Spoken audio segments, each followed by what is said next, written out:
जय श्री कृष्णा। राधे राधे। आप सभी श्री प्रभु की कृपा से स्वस्थ और मस्त होंगे। आइए आज कार्तिक मातम्य का 19वां अध्याय सुनते हैं। विष्णु का वृंदा का पतिव्रत धर्म नष्ट करना, वृंदा का विष्णु को शाप देना। नारद जी बोले, हे राजन, विष्णु ने जलंधर के पुर में जाकर वृंदा के पतिव्रते को भंग करने का विचार किया।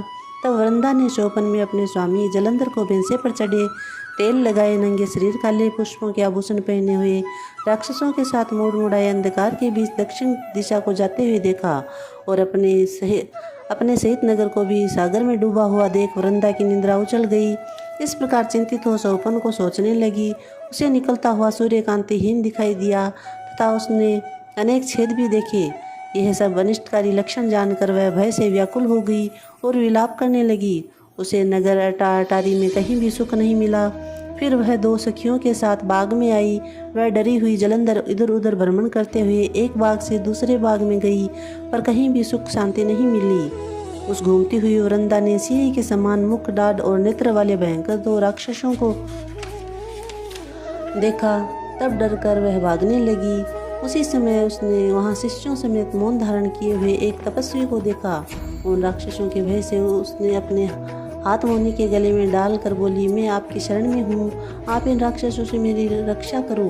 मुनि ने राक्षसों से विहल वृंदा को देखकर हुंकार करके उन राक्षसों को भगा दिया। मुनि की हुंकार से भागे हुए राक्षसों को देखकर वृंदा प्रणाम कर बोली, हे कृपानिधे, आपने मेरी रक्षा की है, मैं कुछ प्रार्थना करती हूँ, कृपा करके सुनिए।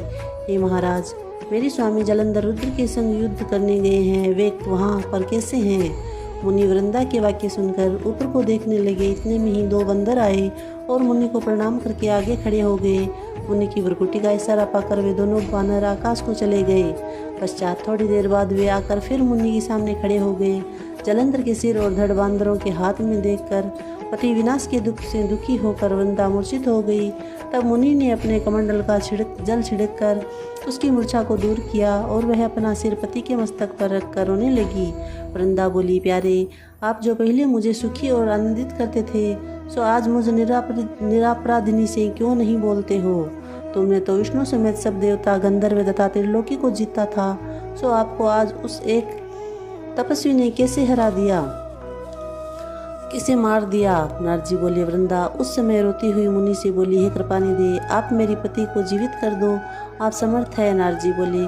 वृंदा की बात सुनकर हंसकर मुनि ने कहा, इसको शिवजी ने मार दिया है, ये नहीं जी सकता, फिर भी मैं तेरे ऊपर कृपा करके इसको जीवित करता हूँ। यह कहकर वह मुनि अंतर ध्यान हो गया और जलंधर जीवित हो गया।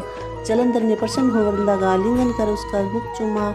अब तो वृंदा पति पाकर बड़ी प्रसन्न हुई और उसी वन में पति के संग बहुत दिन तक रमण करती रही। एक दिन उसे रति के पश्चात ज्ञात हुआ तो वह विष्णु को पहचान गई। फिर क्रोधित हो विष्णु से बोली कि हे विष्णु, पर स्त्री के संग विषय करने वाले तुम्हें, तुम्हारे शील को धिक्कार है। मैंने तुमको अच्छी तरह जान लिया है कि तुम वह तपस्वी रूपधारी मायावी मुनि थे जो तुमने माया रची थी। वे दोनों तुम्हारे द्वारपाल थे, अतः वही बंदर राक्षस होकर तुम्हारी स्त्री को हरेंगे और तुम स्त्री वियोग के दुख से वन वन में धक्के खाते हुए बंदरों की सहायता लोगे। सबके ईश्वर होने पर भी तुम मारे मारे फिरोगे और ये तुम्हारा शिष्य हिरण बनेगा।